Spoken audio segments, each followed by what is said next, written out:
नमस्ते। आज मैं अपनी दोस्त से मिलवाने जा रही हूँ जिसका नाम है किताब। तो आप लोग भी मिलिए मेरी दोस्त से। अभी लॉकडाउन के समय में एक अच्छा हमसफ़र, एक सच्चा साथी ये किताब है, मेरे लिए खासकर और सभी के लिए। आजकल तो टाइम नहीं है लोगों को। इंटरनेट जब से आया है तो लोग किताब को तो भूलते ही जा रहे हैं।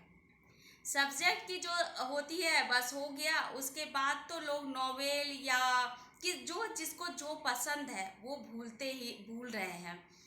इंटरनेट में आप खासकर देखिएगा, 1 घंटा 2 घंटा कैसे समय बीत जाता है पता नहीं चलता है, लेकिन किताब में आधा घंटा समय नहीं दे पाते लोग। लेकिन किताब जो है एक अच्छा, बहुत ही सच्चा साथी होता है। और अभी अभी क्या रिसर्च में भी पता चला है कि जिनकी याददाश्त कमज़ोर होती है वो किताब के जरिए, खासकर जो रेगुलर अभ्यास करते हैं, वो अपने याददाश्त को मजबूत कर सकते हैं किताब के जरिए। किताब के जरिए बहुत सारे ज्ञान जो मिलता ही है। और जो ये जरूरी नहीं है कि सब्जेक्ट ही जो आपको पसंद है वो आप लोग आधा घंटा 1 घंटा टाइम तो देना पड़ता है। अभी क्या है कि कोई बाहर निकल नहीं पाते हैं, टाइम ही टाइम है। बहुत सारे लोग हाउस वाइफ वगैरह भी घर में रहती है, तो क्यों ना आधा घंटा एक किताब पे भी ध्यान दें। मैं मैं प्रेमचंद की किताबें करीब करीब सब पढ़ चुकी हूँ। निर्मला, गोदान, कफन, बड़े घर की बेटी, मनोरमा, इन सब किताबों से मुझे बहुत सारी ज्ञान प्राप्त हुआ, बहुत सारी शिक्षा भी मिली कि कैसे एक बड़े घर की बेटी में कैसे एक बड़े घर की बेटी अपनी समस्या बड़े फैमिली से आके और किस तरह से अपने मतलब उस ढंग का फैमिली नहीं मिलता है और कैसे अपने आप को एडजस्ट करती है।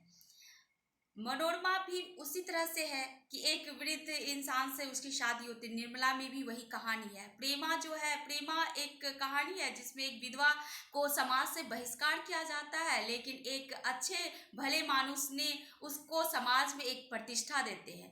तो इस तरह से कई सारे बुक है जो आप लोग बहुत सारी पढ़िएगा तो बहुत इंटरेस्ट होगा। अभी मैं फिलहाल क्या, शरद चंद्र की किताबें, जब ये सारी किताबें मैं प्रेमचंद की पढ़ चुकी हूँ। प्रेमचंद को तो उपन्यास का सम्राट कहा गया है।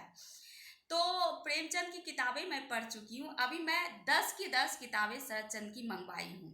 और अभी इसमें से है दत्ता, शेष परिचय, चंद्रनाथ, विप्रदास, पथ के दावादार, गिरिदा, इस तरह से ब्राह्मण की बेटी, मैथिली दीदी, इसे विराज की बहू, बहुत सारी बुक है। तो इनकी किताब, इन ये जो लेखक है सरचर, इनकी किताब में कुछ ग्रामीण जो मतलब किस तरह से औरतें और सबके बारे में में खासकर औरतें किस तरह से संघर्ष करती है। और प्रेमचंद और इनमें यही समानता है कि मिलता जुलता है। थोड़ा सा इनमें गरीबी का थोड़ा दर्शाया ज़्यादा गया है शरदचंद्र की किताब में। तो किताब जो है, कोई भी किताब, ये मैं नहीं कह रही हूँ कि आप प्रेमचंद का ही पढ़ो या शरदचंद्र का ही पढ़ो, ये मैं नहीं कर रही हूँ। बट मुझे जो पसंद आ रहा है वो मैं अपना बयान कर रही हूँ। लेकिन किताब से दोस्ती बनाए रखना चाहिए। किताब क्या होता है, जितना कोर्स करना है हो गया, उसको छोड़ना नहीं चाहिए। किताब से बहुत सारे ज्ञान, जिंदगी में बहुत सारी समस्या आती है, आप उस समस्या से कैसे निपटोगे, कहीं उस किताब में मिल जाएगा।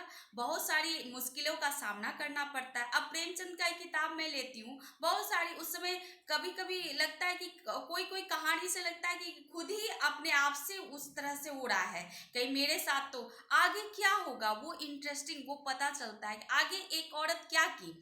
तो एक औरत के लिए नहीं, सभी के लिए या पुरुष के लिए, गोदान जो है एक मजदूर किसान की कहानी है। अगर प्रेमचंद की किताब पढ़नी है तो सबसे पहले गोदान पढ़े कि किस तरह एक किसान का वर्णन किया गया है उस किताब में। कफन पढ़े, उसके बाद बड़े घर की बेटी, ये सब तो ठीक है औरतें के लिए है, लेकिन गोदान पढ़ने से सच्चाई, वास्तविकता की पहचान होती है। कफन पढ़िए तो पता चलेगा कि एक दरिद्र कैसे अपने एक कपड़े के टुकड़े के लिए बहुत, अब डिटेल से मैं इतना नहीं बताऊंगी जब तक आप लोग पढ़ोगे नहीं। तो इस तरह से किताबें से बहुत सारी जानकारी मिलती है। तो आज का विषय था मेरा किताब को लेके मैं आई थी।